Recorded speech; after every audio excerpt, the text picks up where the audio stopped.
구급차 안에서 사라지는 생명들, 드디어 대책이 나왔다. 여러분 안녕하십니까?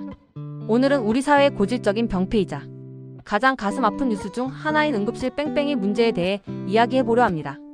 사고를 당하거나 갑작스러운 질병으로 쓰러졌는데 정작 병원에서는 자리가 없다거나 의사가 없다는 이유로 입구를 막아서는 상황, 상상만 해도 끔찍합니다. 실제로 구급차 안에서 병원을 찾다가 아까운 생명을 잃는 사례가 끊이지 않았는데요. 드디어 정부가 이 비극을 끝내기 위한 강력한 카드를 꺼냈습니다. 앞으로는 119 구급대가 여기저기 병원에 전화를 돌리며 사정하지 않아도 됩니다. 국가기관인 광역응급의료상황실이 직접 병원을 지정하고 환자를 이송하게 됩니다. 이재명 대통령이 40일 전 응급실 뺑뺑이 문제를 직접 지적한 뒤 나온 후속 조치인데요.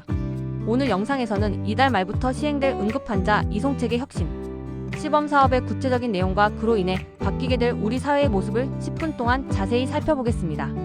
이재명 대통령의 지시와 40일 만의 혁신안. 사건의 발달은 지난해 12월 16일로 거슬러 올라갑니다. 보건복지부 업무보고 자리에서 이재명 대통령은 강한 어조로 응급의료 체계를 비판했습니다. 응급실 뺑뺑이로 구급차 안에서 죽어가는 사람이 있다는 것은 국가의 수치라며 즉각적인 대책 마련을 주문했습니다. 대통령의 지시가 떨어진 지 불과 40여 일 만에 복지부와 소방청은 응급환자 이송체계 혁신시범사업 추진 계획을 확정했습니다. 그동안 응급실 뺑뺑이가 발생했던 가장 큰 이유는 병원들이 수용 여부를 스스로 결정했기 때문입니다. 구급대원은 환자를 태운 채 휴대전화를 들고 수십 곳의 병원에 전화를 돌려야 했습니다. 전화를 받는 병원마다 인력이 없다, 침대가 없다는 이유로 거절하면 구급차는 거리를 배회할 수밖에 없었죠. 이제 정부는 이 권한을 국가로 회수하겠다는 것입니다. 광역응급의료상황실의 등판과 병원 강제 지정. 이번 대책의 핵심은 보건복지부 산하 광역응급의료상황실의 역할 강화입니다. 시범사업 지역으로 선정된 광주와 전남, 전북 등 전라권에서는 이달 말부터 새로운 시스템이 가동됩니다. 중증도를 분류하는 도구인 KTAS 1단계와 2단계에 해당하는 초중증 환자, 즉 심근경색, 뇌졸중, 중증 외상, 심정지 환자가 발생하면 119 구급대는 병원이 아닌 광역상황실에 연락합니다. 광역상황실은 실시간으로 각 병원의 장비와 인력 상황을 체크한 뒤 가장 적합한 병원을 딱 찍어서 지정합니다. 이때 지정된 병원은 정당한 사유 없이 환자 수용을 거부할 수 없습니다. 이송 도중 골든타임을 넘길 우려가 있다면 일단 우선 수용 병원이 환자를 받아 생체 징후를 안정화하고 그 사이 광역상황실이 최종 치료 병원을 선정해 옮기는 일종의 허브앤스포크 방식이 도입되는 것입니다. 중등증 환자의 이송 프로토콜 정비.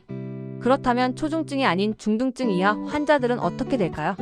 KTAS 3단계에서 5단계에 해당하는 환자들은 병원과의 개별 확인, 절차 없이 미리 정해진 이송 프로토콜에 따라 병원으로 직행합니다.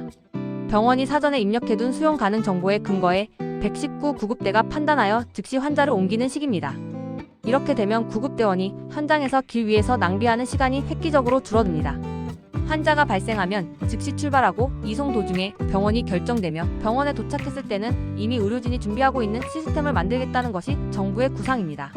시범사업을 통해 전라권에서 성공 가능성을 확인한 뒤 올해 안으로 전국으로 확대하겠다는 계획도 포함되어 있습니다. 의료계의 반발과 우려되는 부작용. 하지만 모든 정책이 그렇듯 반대 목소리도 만만치 않습니다. 특히 응급의학회와 현장 의료진들은 이번 대책이 사실상 119 구급대의 환자 배정권을 준 것과 다름없다며 강하게 반발하고 있습니다.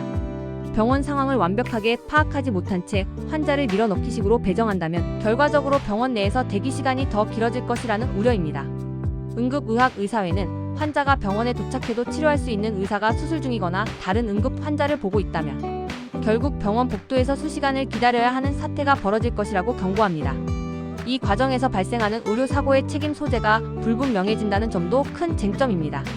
정부는 병원에 책임을 묻겠지만 의료계는 인프라 개선 없이 강제성만 부여하는 것은 아랫돌 빼서 윗돌 괴기라는 주장입니다. 환자 단체의 환영과 앞으로의 과제.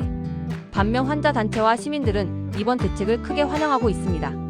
골든타임이 생명인 중증 환자들에게 있어 병원을 찾아 헤매는 시간 자체가 살인적인 고통이기 때문입니다.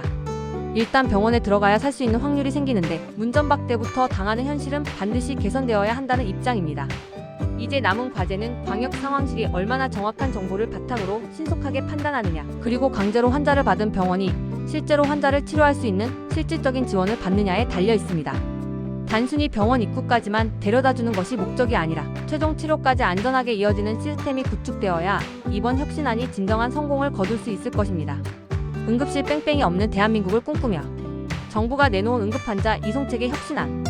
이달 말 전락권 시범 사업을 시작으로 우리 의료체계는 큰 시험대에 오르게 됩니다.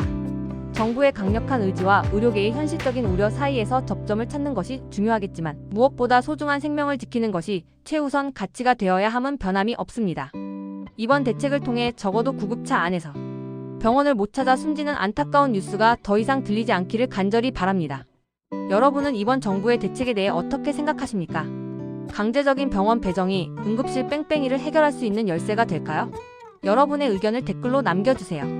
구독과 좋아요 부탁드려요.